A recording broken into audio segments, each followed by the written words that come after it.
can't wait to hear what you have to say. What's your reaction to Reese's comments? How did that happen? How did we get here?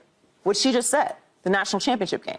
We were not talking about Caitlin Clark before Angel Reese walked up to her, did this, and pointed to the ring.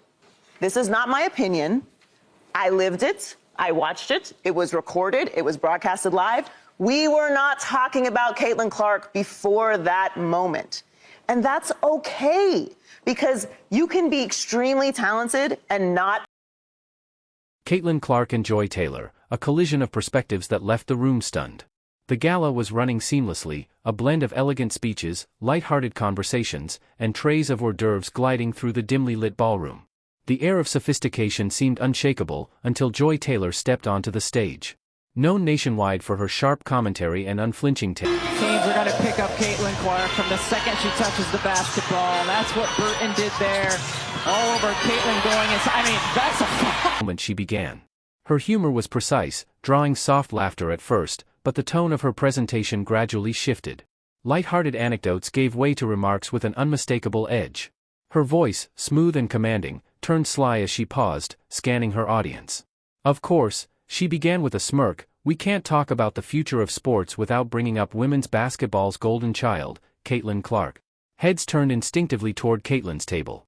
Caitlin, seated toward the back, hadn't sought the spotlight tonight. Dressed simply and unassumingly, she blended into the crowd, her posture relaxed but focused. She'd come to support the event and enjoy the evening, not to make headlines.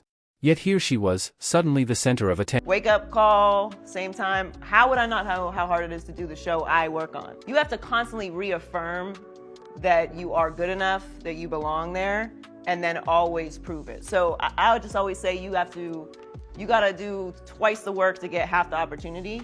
But that, to me, the mentality I've always had on it is that's just gonna make me better. So that's why I'm excellent. Because I had to be. I couldn't be average, I couldn't be okay, I couldn't be late, I couldn't complain, I couldn't say no. Now I do. Tone tinged with mockery. Must be nice, she teased. How can you not shine when the whole game is built around your strengths? Laughter rippled through the room, hesitant and awkward. Some glanced at Caitlin, others at Joy. The atmosphere shifted. It wasn't the playful banter the audience had expected. Joy wasn't pulling her punches, and now all eyes were on Caitlin. The young basketball phenom didn't flinch. She didn't laugh or frown. Her expression remained calm, her hands resting lightly on the table. From the outside, it seemed she didn't care. But anyone paying attention could sense the quiet power in her stillness. The room grew heavier by the second, the tension palpable. Even Joy, whose wit rarely faltered, hesitated for a beat. Her confident smirk softened into something less certain. Caitlin's silence was louder than any rebuttal, a subtle yet commanding display of strength and composure. And then Caitlin moved. She pushed back her chair with deliberate ease, the soft scrape breaking the oppressive quiet. Rising to her full height, she commanded attention without saying a word. Her movements were unhurried, purposeful. As she walked toward the stage, the polished floor echoed with each step, the room frozen in anticipation. Joy's smile wavered. The confidence she'd wielded moments earlier seemed to falter under Caitlin's calm and measured approach. Caitlin ascended the stage with quiet authority. Adjusting the microphone, she let the silence stretch, her gaze steady as it swept across the room and landed on Joy. Her voice, when she finally spoke, was clear and unwavering. "Thank you for your perspective," she began, disarming the room with her poise. Her tone wasn't defensive, nor was it confrontational. Instead, it was resolute, saturated with a quiet confidence that invited respect without demanding it. She continued, addressing not just Joy but everyone in the room. "Criticism is part of being in the public eye. It's not new, and it's not unexpected. What matters to me is staying true to the values that got me here: hard work, resilience, and respect. That's what I've always stood for, and that's what I'll continue to stand for." Her words carried a weight that silenced the murmurs in the room. She didn't stop there. Caitlin spoke about the bigger picture, the growth of women's basketball, the importance of representation, and the power of using one's platform to uplift others. "Every challenge, every critique, is an opportunity," she said. "Not just for me, but for the sport I love and the people it inspires."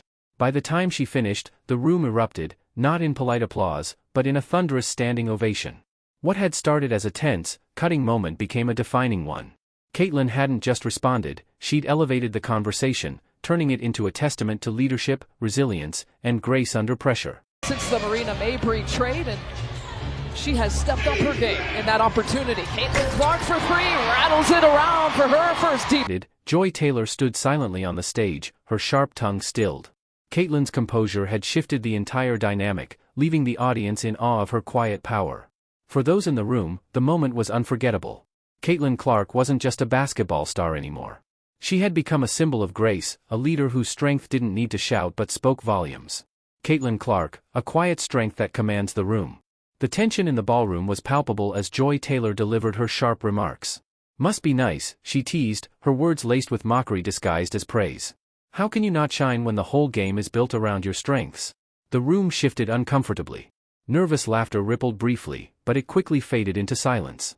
All eyes turned to Caitlin Clark, whose expression remained unreadable. Seated at her table, Caitlin showed no sign of irritation. Her hands rested calmly, her posture confident but unassuming. She didn't laugh. She didn't frown. She didn't even flinch. Her silence wasn't indifference, it was strength. A refusal to be drawn into pettiness. Joy's words grew sharper, but Caitlin's quiet resolve spoke louder than anything else in the room. Her composure shifted the dynamic completely. What began as a public provocation transformed into a powerful moment of restraint and grace. The energy in the ballroom grew heavier, the lively warmth replaced by a stifling tension. Even Joy, known for her quick wit and sharp commentary, faltered. Her confident smile faded, replaced by a flicker of uncertainty.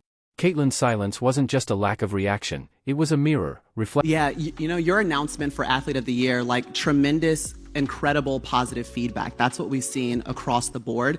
There's always going to be some negativity. And I feel like you have had to answer more questions than anybody about the intersectionality of race and gender and sexuality in sport, because of just who you are and you represent the growth of this thing.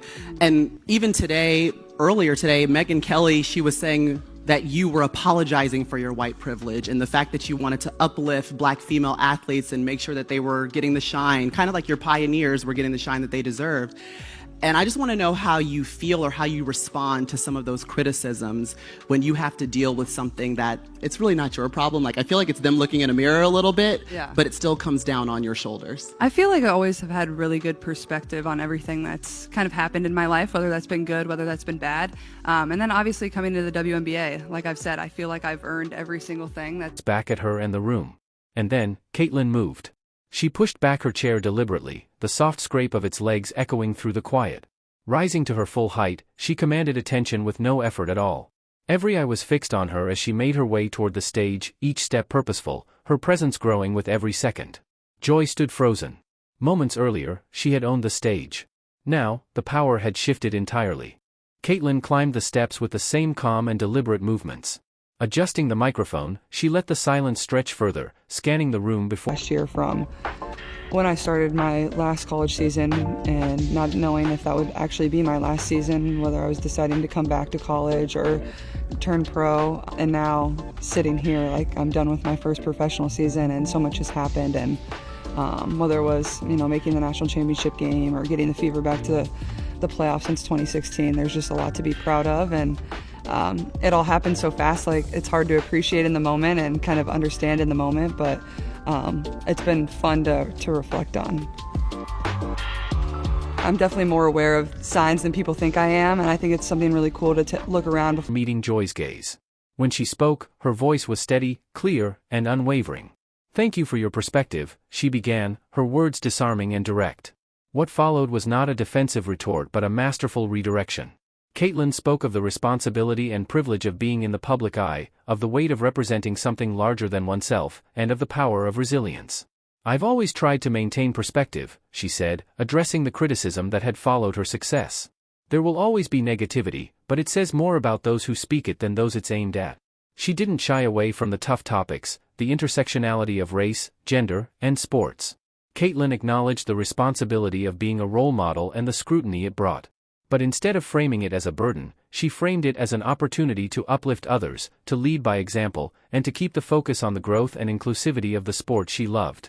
By the time she finished, the room erupted, not in polite applause, but in a thunderous standing ovation.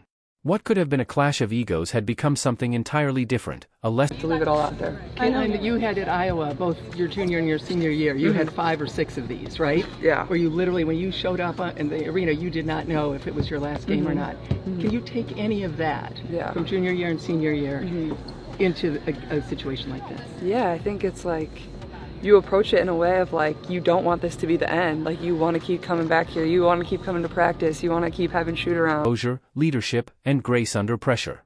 Caitlin Clark had turned the moment into a defining chapter in her story. She wasn't just a basketball star, she was a leader who demonstrated the power of quiet strength, the importance of empathy, and the value of staying true to one's principles. For Joy Taylor and the rest of the audience, the moment was a stark reminder: true power doesn't always need to raise its voice. Sometimes, it speaks loudest in silence. Caitlin Clark, a lesson in grace and leadership. When Caitlin Clark took the stage at the gala, the room was heavy with tension. But her first words, calm, steady, and measured, instantly shifted the atmosphere. "Thank you for your perspective," she began, her tone carrying an effortless confidence that demanded respect without confrontation. This was more than a speech, it was a masterclass in composure under scrutiny. Caitlin had faced criticism, not just for her performance as an athlete but for the way she carried herself in the public eye. Yet, rather than in realistic, like, these things matters to young girls. Like, representation matters, and having the actual platform matters. And I think it's important that we have these conversations. Now, you I don't know how much you be in your Twitter mentions, but we're talking about equal pay for women. So it really upsets people. Like, it bothers people in their soul. I don't know why, but I don't know why. I don't know. And it's mostly people that have no idea about sports. Right.